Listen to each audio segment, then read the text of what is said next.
I'm a journalist and a producer who's worked mainly in digital media for the past 15 years. I'm currently the editor-in-chief and deputy publisher of 2 Postmedia papers in Canada, and I've been there for about 10 months, and before that I was at the National Film Board of Canada leading their digital production and content strategy for the Film Board, and before that I was 10 years at CBC, the Canadian Broadcasting Corporation, as a producer and a director of digital programming there. So, but a journalist and a producer by training.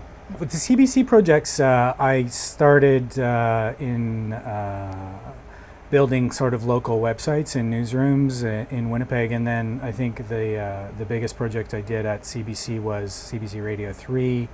I was an executive producer there for 5 years, which was a radio multimedia group that looked to build new audiences for CBC public radio programming involving content distributed and created on the internet, essentially.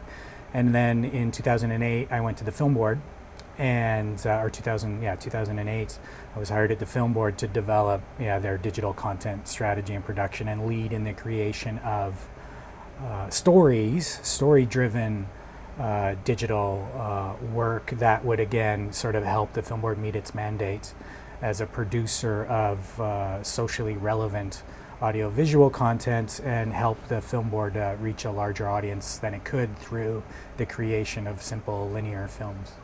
In the time I was there in 3 years, we developed the strategy and create the system and the tools to allow those productions to happen. And then once production started happening, the first one we did was Water Life.